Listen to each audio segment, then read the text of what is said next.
Sud Radio, Osez investir, Thomas Binet. Et on a retrouvé Thomas Binet pour parler de notre argent cette fois-ci au programme ce matin. Eh bien, on va parler d'abord de la renégociation de ses conditions de crédit. On va recevoir Adrien Sabi, cofondateur de Blockshare. Peut-on investir en immobilier avec peu d'argent? Et Guy Marty, notre expert en gestion de patrimoine, qui va nous parler d'un mot, le mot argent. Et c'est l'oncle Picsou, évidemment. Tout de suite, on commence par quelque chose. Au cœur des quartiers pour mieux vous conseiller, le réseau Century 21 et ses 960 agences immobilières vous présentent Sud Radio, Osez investir, le conseil de la semaine. Quelque chose n'est autre qu'un conseil. Thomas, meilleur taux, nous explique que le taux moyen sur 20 ans est passé de 4,45% en 2023 à 3,95% en 2024. Est-ce que c'est une bonne nouvelle ou pas? Absolument, Jean-Marie, car cela redonne un petit peu de capacité d'emprunt aux ménages. Il faut donc en être absolument satisfait. Avec le printemps qui arrive, les projets immobiliers vont de nouveau pouvoir être envisagés. Certes, les taux ne sont pas au niveau d'il y a quelques années. Cependant, c'est un bon signe. Exactement. Alors, est-ce que pour ceux qui ont un crédit en cours, ce serait pas malin de le renégocier? Alors oui et non, tout dépend de votre situation. Si vous le souhaitez renégocier, il faut tenir compte quand même de certains points. D'abord, il faut que votre crédit qui soit en cours soit dans son premier tiers, que vous ayez au minimum 70 000 euros de capital restant dû et que vous puissiez obtenir un point de différence entre le taux initial et celui que vous espérez obtenir. Alors ça concerne pas tout le monde, c'est ça? Oui, exactement. Et il peut être sage d'attendre que la baisse continue et cela concernera ceux qui ont emprunté courant 2023 et un peu plus précisément d'ailleurs sur le deuxième semestre. Et en d'autres termes, il faudra d'ailleurs avoir un an de recul. Mais si vous le souhaitez faire d'autres économies, il vous faudra aussi vous préoccuper de votre assurance emprunteur. Et ça consiste en quoi justement? D'abord, on va commencer à redéfinir ce qu'est une assurance emprunteur. C'est une protection contractée par un emprunteur pour couvrir le remboursement de son prêt en cas d'incapacité à le rembourser dû à des circonstances telles que le décès, l'invalidité ou la perte d'emploi. L'assurance emprunteur peut varier en fonction de divers facteurs tels que l'âge et l'état de santé de l'emprunteur, le montant du prêt et les exigences spécifiques du prêteur. Alors, il est important de noter que l'emprunteur peut avoir le choix entre différentes compagnies d'assurance pour souscrire cette assurance et qu'il peut également avoir la possibilité de changer d'assurance emprunteur ultérieurement, ce qui potentiellement le conduira à des économies sur le coût global du prêt. Grâce à la loi Lemoine, ce changement à tout moment devient possible. Alors, on conclut avec votre conseil. C'est quoi ce matin? Eh bien, dès que l'occasion vous en est donnée, à savoir une baisse des taux affirmée et confirmée, ce qu'on espère avoir courant du deuxième semestre 2024, il sera judicieux de renégocier ces taux et l'assurance au même moment, ce sera plus efficace pour votre portefeuille. Eh bien, c'est bien noté. Merci beaucoup Thomas. Tout de suite, on accueille votre invité, c'est Adrien Sabi, cofondateur de Blockshare. C'est une plateforme qui permet d'investir dans des projets immobiliers à partir de, tenez-vous bien, 100 euros. Oui, 100 euros seulement. Bienvenue à vous, Adrien Sabi. Vous êtes l'invité de Thomas Binet. On va s'intéresser, Adrien Sabi, dans un instant à votre modèle. Mais avant, je voudrais que vous puissiez nous dire quel est votre ressenti, on en parle toutes les semaines dans Osez investir, de ce marché de l'investissement, ce marché de l'immobilier. Pour vous, qui êtes un acteur, un professionnel de ce secteur, quel est votre ressenti du moment ? Alors effectivement, nous on intervient particulièrement sur l'investissement immobilier locatif ancien rénové. On voit que le marché a subi, avec la hausse des taux, un moment assez compliqué. On commence, nous, de ce qu'on voit au travers de nos partenaires, à voir une petite reprise du marché avec une petite baisse des taux auprès de nos partenaires financiers.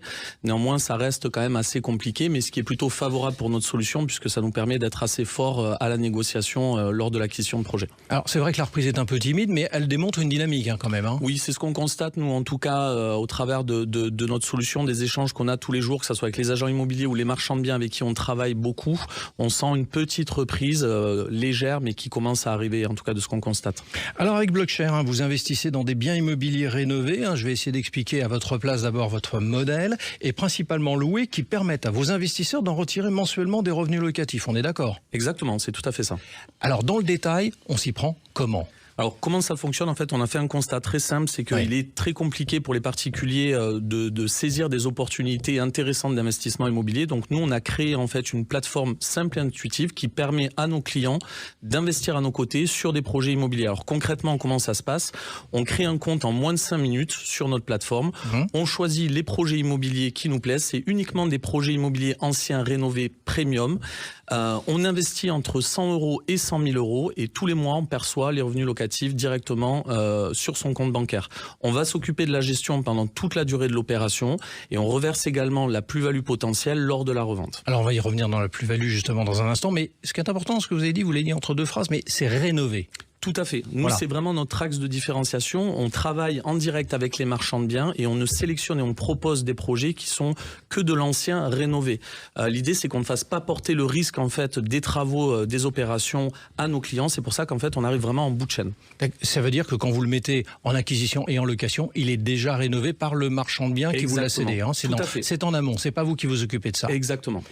Alors, en fait, dans votre modèle, si on est un peu pragmatique, c'est avoir le bénéfice de cette situation sans en avoir les inconvénients. J'entends par là gestion locative, donc recherche de locataires, travaux, entretien. Enfin, tout ça, c'est laissé à vous et à votre prédécesseur, le marchand de biens.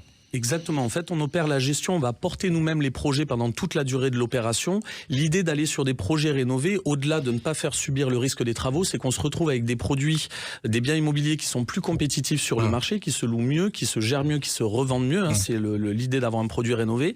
Et c'est surtout qu'on bénéficie aussi de garanties décennales. Donc, in fine, on a des produits qui sont accessibles dès 100 €, très intuitivement, très facilement sur notre plateforme. Et surtout qu'on limite les risques au niveau locatif. Alors justement, je rebondis sur les 100 €, hein, c'est ce qui m'a aussi interpellé dans votre modèle. Alors c'est très marketing, hein, par définition, ça accroche, ça tacle l'œil, mais la réalité, peut-on réellement être investisseur à partir de 100 € concrètement ? Alors, le modèle le permet. L'idée, vous avez raison, c'est marketing. C'est aussi un moyen de créer la confiance avec nos clients. On le constate, en fait, on a un taux de réinvestissement qui est extrêmement important. Nos clients peuvent tester la solution avec 100 €, voir que ça fonctionne et derrière réitérer des investissements sur d'autres projets. Et on voit d'ailleurs, on constate que de 80% de nos clients réinvestissent avec un panier moyen de plus en plus important. C'est aussi la possibilité pour des gens qui n'en ont pas forcément les moyens de mettre un premier pas pour s'intéresser à l'investissement, voir comment ça fonctionne et justement tester notre innovation.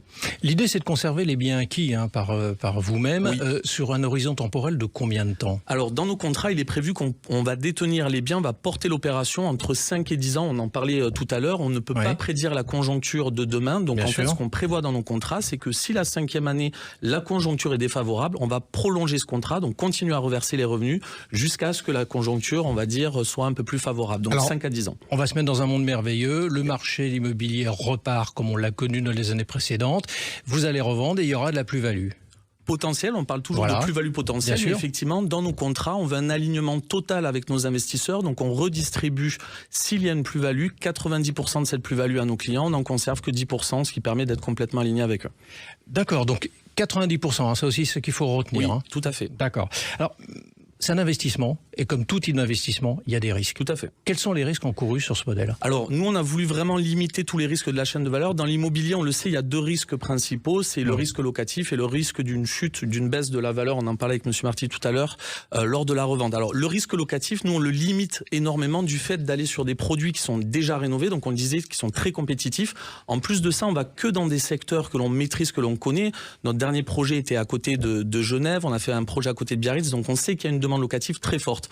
Donc ça serait la vacance locative, le cas où. Effectivement, parce que sur tous nos projets, on a une assurance garantie loyer impayé sans franchise, donc ça c'est très important de le souligner. Et pour se prémunir du risque d'une baisse, en tout cas pour limiter au maximum les baisses, on va aller cibler des secteurs très résilients. Je le disais, on a beaucoup de projets, d'ailleurs on vient d'ouvrir un projet en ligne ce matin à Évian, donc on est sur des secteurs qui sont assez résilients. On le voit notamment sur l'évolution des prix de la ville, qui a subi une baisse beaucoup moins importante que dans des grandes villes comme Bordeaux, Toulouse. Le deuxième risque que vous avez, Adrien Saby, c'est une perte de capital due à un marché qui s'effondrerait ou qui baisserait. C'est la deuxième condition. Alors, qui est limité dans le temps. Pourquoi ? Parce qu'en reversant mensuellement donc les revenus, au fur et à mesure, quand on porte un investissement pendant 5 ans, 7 ans, 8 ans, on a remboursé l'équivalent du capital, une partie du capital qui a été investi. Donc, il faudrait que l'immobilier subisse une baisse très importante le jour de la revente et on a la possibilité de prolonger pour qu'il y ait un risque de perte en capital très important. On va vous remercier, on va suivre de près votre initiative. Merci beaucoup pour votre invitation. Et je rappelle que vous êtes le cofondateur de Blockshare. Tout de suite, on explique quelque chose. Intergestion REM, spécialiste de l'épargne en SCPI depuis plus de 30 ans, présente Sud Radio, Osez investir, le coin de l'expert. Avec Guy Marty, notre consultant en gestion de patrimoine, fondateur de pierrepapier.fr. Bon, avec Guy, Thomas, vous allez nous parler du mot argent ce matin. Eh bien oui, Jean-Marie, allez, souvenez-vous. Argent trop cher, trop grand, la vie n'a pas de prix. Ça vous rappelle des choses. Alors, on ne sait pas d'ailleurs si Guy Marty va nous faire sa chronique en chantant. Bon, mais ce à quoi je faisais référence, c'est quand même 1980, le groupe Téléphone, avec sa fameuse chanson « Argent trop cher », ça c'est pour les plus jeunes, qui avait donné sa définition de l'argent. Alors aujourd'hui, Guy, vous allez nous donner la vôtre de définition de l'argent. Bah oui, le mot argent, en fait, vient du grec argos, qui voulait dire ce qui brille. Et ça donnait le métal, l'argent, et ça donnait l'argument qui fait briller la vérité. Alors vous avez dû penser à un contre-argument, j'imagine, vous connaissant. Ah bah oui, non mais le contre-argument, c'est quand vous voulez montrer à votre interlocuteur que ce qu'il pensait être une idée brillante est en fait une sombre erreur née dans la noirceur, dans les noirs recoins, disons, de son esprit obscur. Mais si vous voulez, il y a quelque chose d'intéressant, c'est que, en fait, on voit bien les mentalités françaises et anglo-saxonnes au travers du mot argent, parce que le mot argument, chez les Anglais ou les Américains, argument, l'argument, c'est une discussion qui tourne mal, c'est une dispute. Alors que chez nous, argument, c'est la raison, c'est pour convaincre. Vous voyez, on est toujours resté idéaliste. Alors du coup, on va revenir quand même au mot argent, si ça vous dérange pas. C'est un mot qui brille, par définition. Bah, c'est pour faire briller l'avenir. Notre émission s'appelle Oser investir, donc on parle épargne. Il s'agit juste de préparer un avenir plus brillant. C'est-à-dire que l'épargne en elle-même, elle n'a rien de passionnant. Mais si on sait qu'on prépare les études de ses enfants, ou qu'on pourra s'acheter un appartement un peu plus grand, ou qu'on aura une meilleure retraite, ou qu'on pourra laisser quelque chose à ses enfants, là, ça devient plus intéressant. En fait, c'est Woody Allen à qui je voudrais donner le dernier mot. Il disait « Je m'intéresse à l'avenir parce que c'est là que vous et moi allons habiter le restant de nos jours. » Joli. On restera à ce dernier mot d'ailleurs. Et puis on n'oublie pas que les Grecs préféraient l'argent et pensaient que l'or c'était pour les barbares. Comme quoi, vous voyez, vous avez bien choisi votre mot ce matin, Guy Marty. Merci beaucoup. Thomas Binet, on vous retrouve dimanche prochain. Avec grand plaisir.